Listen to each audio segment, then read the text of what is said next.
Welcome back, everybody. This is Eric here with Iraq Veteran 8888.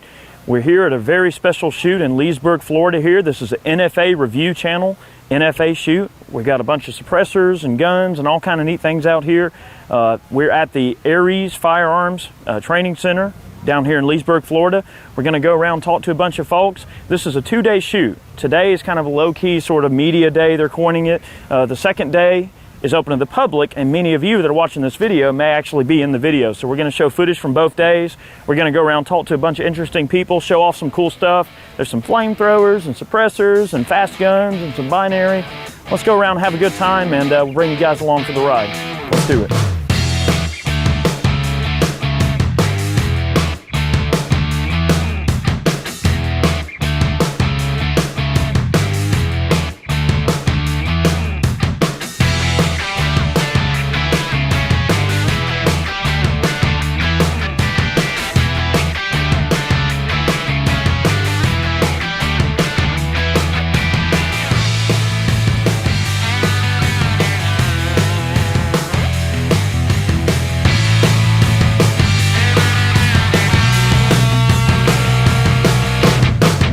We're here with Ion Productions. This is their XM42 personal flamethrower.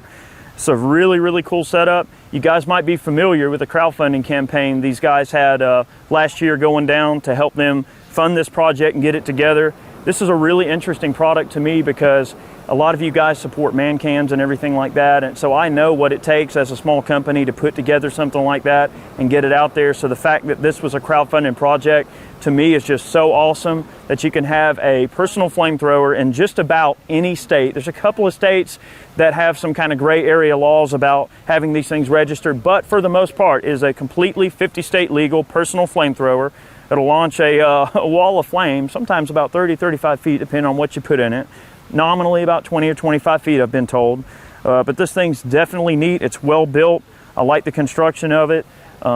It's pretty neat. This is one of those things you can definitely get out in the yard and kill some anthills or take out a hornet's nest or any other thing you might want to do. So we'll probably, if I had to guess, be getting one of these out to the farm and doing a little bit more, let's just say, dangerous things with it as we go. But definitely an awesome product. I love the ingenuity that goes into something like this, and especially their story. You know, talking with the owner earlier and hearing his story of how this product came to be and all the R&D and prototyping they did, and then the crowdfunding campaign kind of really letting them get that product out there to people. You know, they finally got this thing out, and I think it's just a really awesome story about the XM42 and how this thing came to be. And this is really, in my opinion, something like this kind of represents the American dream and really getting a product out there and something that's so much fun. I mean, who doesn't want a personal flamethrower? So that's pretty cool. We're going to move along, but that's definitely awesome. All right, we're here at the PFI Rapid Reticle booth here. He's got a very interesting optic here on this SCAR that I want to briefly tell you about so we can move along here. It's a 1:8 by 27 first focal plane. It's got a very, very interesting reticle in it. The way that it's set up is the range estimation hash marks have the head area and the shoulder area, so that when you're looking through this optic at something and you're trying to range something, if a person's standing there or whatever, the way this reticle is set up to be used is so that you just, when it fills up the shoulder area and the head area, that's the range they are, and you fire. So it's very intuitive and rapid range estimation setup. It is a first focal plane optic, which means that you're not going to have any change in zero or anything just from changing your magnification. It keeps it all the same throughout the entire range of magnification. Very, very tough optic. This particular one is kind of a collaboration between them and US Optics. So US Optics is producing the tube and the glass and everything. Very, very stout piece of hardware. I wanted to just kind of show that off briefly to you guys. They also make some commercial variants. They got reticles that are set up for 300 blackout subs, supers. Obviously this one being at home with like 5.56, 308, whatever's got a very similar ballistic coefficient to have the same trajectory. It'll work pretty much with anything. They also have this little micro red dot here that they produce, and they've said that a lot of the SEALs and people have been using these, and you know, and that of course is kind of a, you know, you flip over like that. This is on a SCAR heavy. Pretty cool little optic there. I just want to show it off because it's a very, you know, interesting optic. These retail for a little bit over $2,000, so kind of a higher priced optics, definitely on up there with like Leupold Mark IV and some of the higher end Vortex offerings. But first focal plane is definitely the way to go in terms of the future of the way people are going to look at this kind of stuff. So let's move on. That's pretty cool. All right, guys, we came by the Definitive Arms booth to have a look around here, and guess who's here? This is our little girl from the meltdown video. And I've gotten a full report from Chase about the status of this little guy. And I'll tell you what, it's still working just fine. This is the gun from the meltdown. This is the one that we burned the handguards off of when we did the meltdown video. We sent, Copper Customs sent a 7.62 by 39 Vepr down to Chase. We got it converted, and man, it just ran like a top, ran beautifully, wonderful conversion that worked just fine. We've got some nice kind of redneck stock work here that I love. Of course, that's very essential mod to this gun. We got a new wood handguard back in place. There happened to be a good bit of copper residue that was built up around the gas port that solidified in between some of the mag changes, because you know when copper gets really hot, it's not going to stay molten very long. And there was a little bit of crap he had to scrape away from the gas block. A couple of minor things, put a new stock on it, but for the most part, the gun is still good. This gun has been shot full auto a ton, and I'll tell you what, before we leave here, we are going to shoot this gun a little bit more, because I have a feeling that we need to revisit this little guy a little bit. Now, we're not going to be melting her into the ground, but it's really cool to see the little Vepr is still going strong after all that abuse we put it through. So I'm happy to see that. Also, another thing that Definitive Arms has going on, and they are selling these things like hotcakes. Now, this one obviously is an SBR, the folding stock and everything, but they've got their 9mm AK.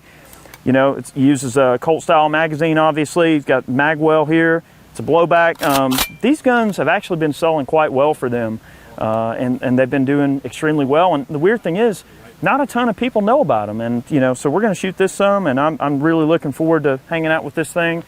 You can't go wrong with a tiny AK, especially in 9mm. But the fact that you have a 9mm AK, some of us 9mm nuts out there that like to shoot sub-gun calibers, now we have an AK that we can rely on, and that's really awesome. This one's an SBR, obviously a little crink, which is kind of neat.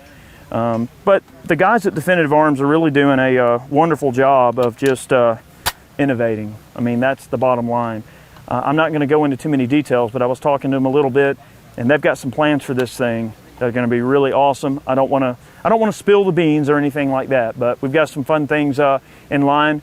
We are going to be revisiting the meltdown video with a 5.45 Vepr. So I currently have a 5.45 Vepr en route to Chase to do some conversion work on here at Definitive Arms. And guys, stay tuned for that video. We will be melting down a 5.45 Vepr. Awesome. So let's move on. All right, moving along to Angstadt Arms. When we were at SHOT Show this last year, I was actually kind of bebopping through the law enforcement section, and I came by and I saw this crazy contraption you're going to see in a minute. And I actually got to talking to these guys a bit, so I'm really happy that they're here today, that I get to have a chance to shoot some of their guns. But they make a really interesting 9mm AR that really, in my opinion, when I first saw this setup, it kind of, to me, my initial impression was that it kind of set the standard for what people look for in a 9mm AR. I mean, this has got just about anything someone would want. I mean, you can take all the way from a standard Glock 26 mag all the way up to a full Glock drum if you want. You want to run a drum magazine, so you got a Glock fed lower, which is awesome. You get a last round bolt hold open, which is really interesting. There's not a ton of 9mm carbines on the market, especially in AR configuration, that will lock the bolt to the rear on the last shot. This one will. You got 1/2x36 threads, and that's to make it to where you can't put a standard 5.56 muzzle device on it. Obviously, with this having a larger bore diameter, that probably wouldn't be a good idea to try to put a 5.56 suppressor or something like that on there. So they are 1/2x36, and they're available in a wide variety of different configurations. You can get them in a pistol form, SBR form, base gun. Like if you want to get a pistol with just a regular tube on it, they start around $1,200, so not bad. I don't want to throw too many prices out there, but it's definitely kind of an upper tier gun. They're definitely not entry level, but I love them. Just real smooth. Everything seems to be working well so far that I can tell. But I like the way they're put together and everything, and I'll show you the gun that kind of caught my eye at SHOT Show. We were kind of bebopping along, and this little guy was just sitting there on the table all crazy looking. but this is kind of a lightweight variant. And this is one that they've got to kind of catch people's eyes. I mean, they can do really any type of configuration you want. If you want all the way up to something like this, or keep it real basic, they can do really anything that you guys want in terms of configurations. You can get them in a rifle form, pistol form, factory SBR form. Tons of really cool things going on there. But I love the idea of a Glock fed 9mm. So you got that guy. Here's the factory SBR with the MVB stock. This is the same stock that we ended up putting on our little Fugly Mosin. You guys might have saw that particular video. This is the stock that's actually on my Mosin SBR. So this gives you an idea of how it looks on an actual AR and the way that it's intended to go on the gun. But of course, this has a really awesome finish on it, so they can put these crazy finishes on them, the company they work with. So this is an SBR, which is kind of neat, and that's kind of your Stormtrooper gun. And last but not least, I'm trying to go quick here. This is something that there's not a ton of information about just yet. Now this, with the Stormtrooper finish, would definitely be in the realm of a Stormtrooper gun. This is an integral suppressed 9mm AR. So it's got a 6-inch barrel and some craziness going on up here. So we'll get some trigger time on this, have a little fun with it. That right there is definitely something you're not going to see every day. So we're going to move along. I just want to show you guys some of these guns. I'm glad these guys ended up being here today because at SHOT Show I didn't have a chance to go by and film at their booth because we were just so dang busy. So I'm glad I got to cover them here. Well, let's move along.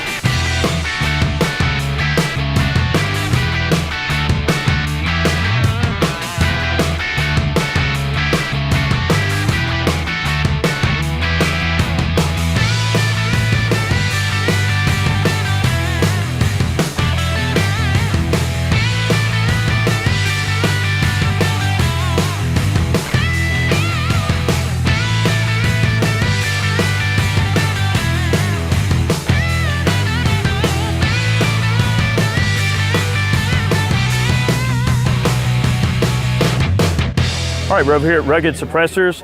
Now, you guys have probably heard about what these guys are doing with their cans. They are ridiculously tough cans that they're calling belt-fed rated. I know that's a little silly. I mean, most of us may not necessarily shoot these on a belt-fed machine gun or anything like that. But the construction and the way that these things are made, they're incredibly robust and they have a lifetime warranty, which is something that's really interesting. The mounting system is really one of the things that I'm very impressed with. It uses a dual tapered mounting system.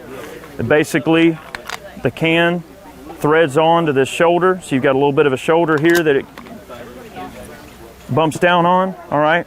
And then there's two little collars in there that when you tighten this guy down, they tighten down onto this shoulder that's on the brake, and that gives the can a just really, really solid mounting surface. You know, I've been running the AAC SDN6 a good bit, use the 51 tooth brake. I like it okay, but it does tend to kind of walk a little bit, and that latching system leaves a little bit to be desired because, you know, those teeth can gall a little bit and you'll get minor bits of walking of the can. But you can see, now if I turn this thing really hard, sure, it might move a bit, but that's not the type of forces that it's really trying to work against. It's preventing that from occurring. It's preventing that movement from starting.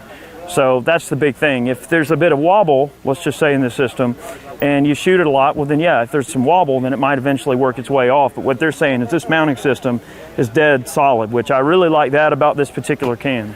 This particular can is the Surge 762. It's got more baffles in it. The baffles are made out of a substance called stellite, which they actually had to give me a little bit of a kind of an expose on what it's all about. But stellite is an incredibly strong alloy, special alloy of different fancy scientific crap that we're not going to talk about here, but you can't machine it. It's so strong, you can't turn it on a lathe.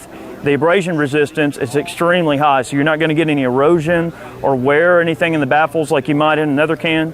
This particular one is a modular model, so let's say I want to drop it down a little bit shorter configuration. I can pull this off and drop a cap on there, and I got a nice shorter configuration. So the Surge has that ability.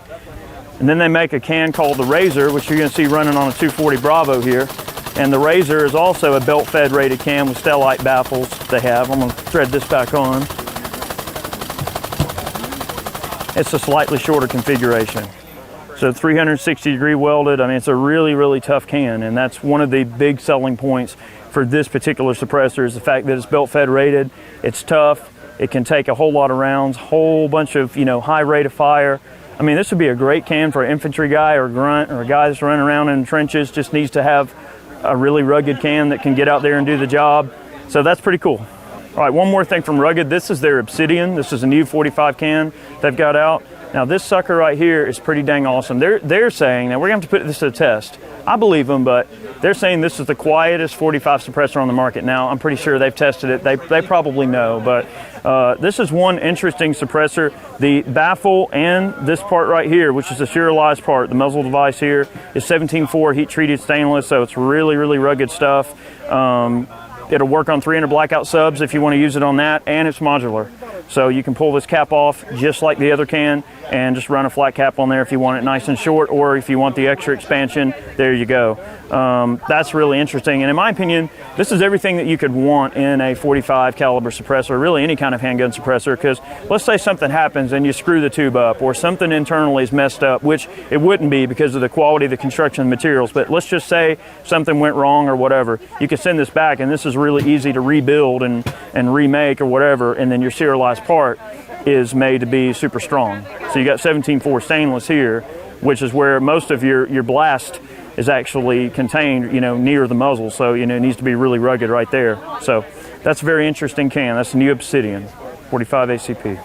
All right, moving along here, guys, I'm going to take a quick moment here to show you these Coltac suppressor covers. This is their HTP suppressor cover, rated up for 3,000 degrees.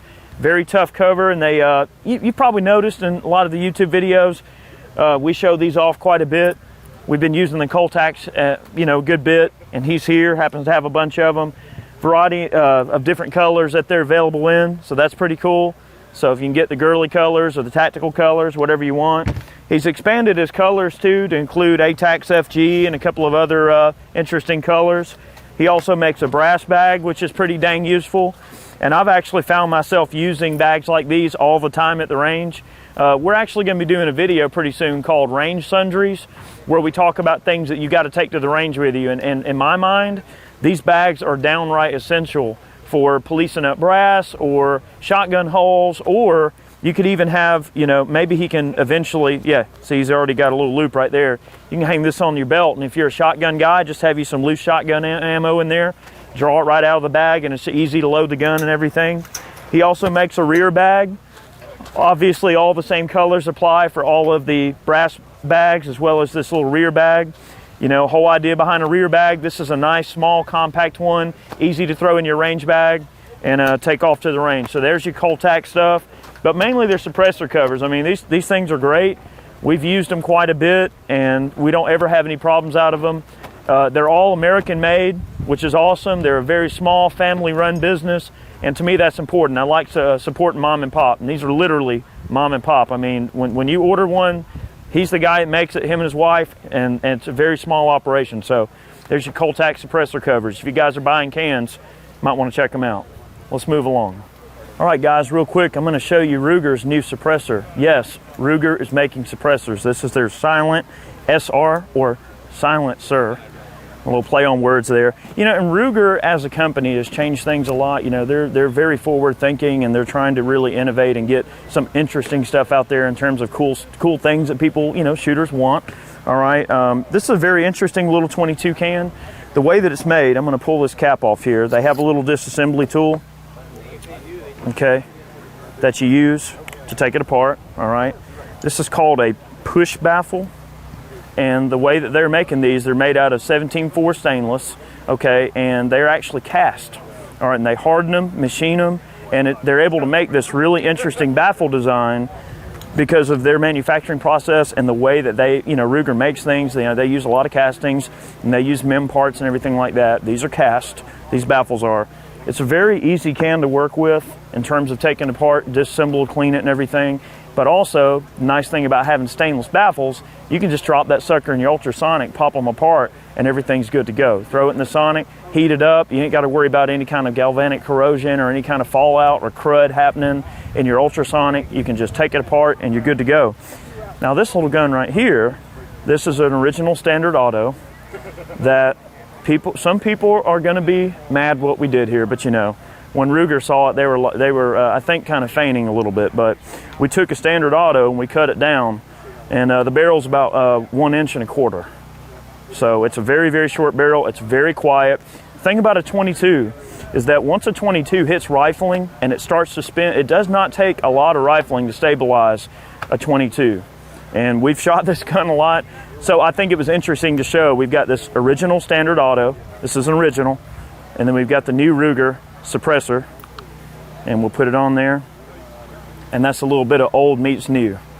Okay, so this gun was intended to be set up kind of like the movie Assassins, Antonio Banderas, Sylvester Stallone.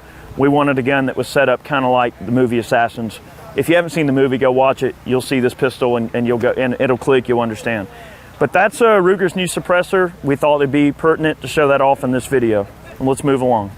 What's the worst that could happen, guys? I don't know. Let's find out. Let's customize this thing. Do you have it on? Yes. Have it on? Yeah, yeah. On three? Yeah. 1, 2, 3.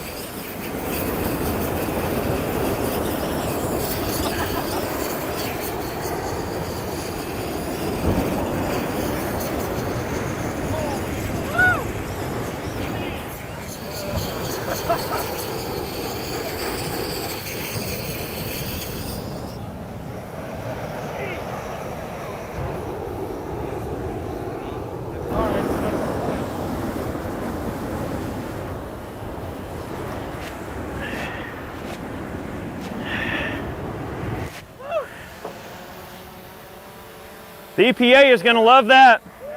All right, we stopped here by the Airgun Depot booth to have a look around. And I'll tell you what, there's a really cool gun, this Huben K1. It's a semi-automatic 22 caliber air gun. Very unique way it operates. It's a bullpup. The valve is basically the trigger, so you don't really have a hammer or any kind of moving components. It makes it shoot really fast. So you flip this lever, you rotate it like a revolver, load the rounds in the back, close it, put it on fire. You know, obviously there's nothing in it right now. We're gonna be doing probably a full review on this particular gun. I like the idea of a semi-automatic air rifle. Pretty dang cool. This is actually a pretty obscure gun at the moment. These aren't exactly out there yet. There's only like 3 of these in the United States right now. So it's still kind of, I don't wanna say prototype-ish because the design is proven, but in terms of this being carried, it's just not a lot of them in the US yet. So we're gonna get one of the very early guns and we'll go out and tear some stuff up with it. Pretty cool. All right guys, another gun we're gonna look at is the Badger 40 caliber. This particular gun is really awesome because you get about 300 foot-pounds of energy out of a 40 caliber pill. Weights, they're still working on different weights. They think that they might be able to achieve up to 400 foot-pounds. That's something that they're still working on a little bit. But the nice thing about a rifle like this, in terms of an air gun, is that it shoots flat because it's a 40. It's not as heavy as a 45, so it doesn't have that trajectory. Good flat shooting round, good bit of power, and price-wise, these things are definitely about half the cost of something like a Texan. So you're generally going to keep the cost pretty low and pretty cool. You know, the optic that's on this is ATN X-Sight HD 2. So little night vision device. Get this out here and kill some coyotes or whatever you want to do, or just have some fun plinking. Very well balanced rifle in terms of an air rifle. You know, and the neat thing about something like this is they kind of, I don't want to use the word cut corners, but they try to save cost where they can, but then keep the really good quality components where it counts. So like, you know, everything's American made, you know, the barrel, valves, everything. So they try to keep the quality level really high there. So this is something we're probably going to get out and do a little bit of shooting with. Kind of a budget big bore air gun, I think, is kind of what Airgun Depot is looking at in terms of this type of air rifle. So we'll probably get one out, do a little bit of playing with it. That's pretty cool. And you're probably asking, like, why have air rifles at an NFA shoot? Well, reason is because you can suppress an air rifle without any kind of special paperwork, anything like that. So air rifles represent kind of a gray area when it comes to how NFA is handled, because there are some things that kind of get into the gray area. So air rifles kind of blur that area, which is cool, and that's why I like them. You know, I can take something like an Air Force air guns Texan with a suppressor, or I can take a Condor or an Escort or any of the Air Force Air Guns offerings, and I can go hunting, and it's integrally suppressed. I can take it anywhere I want in the entire world, and nobody's going to give me any grief about it. No special paperwork. So to me, that's the charm of air rifles, is being able to suppress them. And guys, these air guns are getting the kind of velocities that they're still deadly. So that's pretty cool. Let's move on. All right, we came by here to hang out with the AK guy for a minute. You guys are familiar with him. He does a lot of outlandish type of stuff, and he's got a pretty interesting AK here. This is not just any AK. Now, this one's a mock-up, but this is something he's calling the AK-50, and it is a big-ass 50 caliber AK. I don't really know any other way to put it. It takes Barrett M107 magazines. They don't have a firing example of this yet, but this is kind of a mock-up just to show you what they could possibly do with it. You know, it's pretty interesting, just this massive receiver. I mean, obviously you got the Barrett mag in there, and from the looks of it, I don't see a carrier in it, but piston. So that's going to be interesting to see a piston-operated 50 caliber semi-automatic AK. So just thought we'd show this off real quick. That is certainly a substantial piece of hardware, and once we got a firing example, we'll break it out and destroy some stuff with it. That's pretty cool. Let's move on. All right, guys, we took a quick second to come by the X Products booth here to show you around a little bit. Very small. We got a few things to show you though, and you guys know the X Products is kind of purveyor of fun. They have a lot of really interesting things like their 50 round drum magazines. You guys have seen these things in our videos all the time. We use them all the time. They've got a 9mm version that's coming out with a couple of different towers. They're making some minor changes, but they do have 9mm drums on the way. A couple other things, they've also made some changes to their can cannon. You guys remember there was that whole ruling with the can cannon where, you know, if you could chamber a live round in it, it was considered a short-barreled rifle, and they were making some issues of the actual barrel length. What they've done is they've made some changes to appease the ATF and their all-knowing wisdom, okay? They had to make some changes to make the ATF happy, and what they did was they cross-pinned this barrel, okay, and now it's not considered a barrel because now a regular round can't chamber in this. That was where the ATF was having problems, is that if you can chamber a live round in it, it's a barrel. Now, the fact that it's smooth bore, it's bored out, all of that doesn't matter. Just the fact that it could chamber a live round made this a barrel, which, of course, it's a short barrel. That's where that issue came to be. But now they're going through, they're going to relaunch this thing, literally relaunch the can cannon with the pinned barrel. That's not a barrel now, and that way you can put it on whatever you want. So I've been a big fan of the can cannon. The first year this thing came out, we were at SHOT Show, and we showed this thing off, and people just went nuts over it. So I'm looking forward to doing some fun can cannon videos. We have some crazy things on the way, so be expecting that. That's pretty neat there. So there's some X Products stuff for you. We're going to move on. All right, things coming to an end here. We're about to set off a Whopper binary charge, USA Chemical Supply. I've been told it's about 500 pounds. I don't know if this has ever been done quite this quantity, but we've got a 338 Lapua surge in action right here rifle. We're going to shoot way down there. We got it set up. Let's just kind of see what happens here, just out of curiosity. We're going to close this little day out. We've had a lot of fun. It's been a great couple of days. We've met a bunch of interesting people. We tried our best to cover everything in the best of our abilities. There's so many people to talk to, so many people to get around and see. We want to do our best to show off as much cool stuff as we possibly could. Thank you for watching today's video. We hope you enjoy this grand finale here. It's going to be a whopper of a charge here. Let's check it out. 3, 2, 1, fire! Woo! 500 pounds, there you go. Got a swim pole. You guys don't have the rest. Swim pole. See the shockwave go across the floor? Yeah, you got that? Oh shit. Yeah. You got that? I got that. You got them bananas? I got them bananas. Yeehaw. All right, guys, I think that's going to close things out. You can see here that 500 pounds of binary from USA Chemical Supply certainly scarred the earth a little bit. I think we might have caused a minor disruption in the landscape.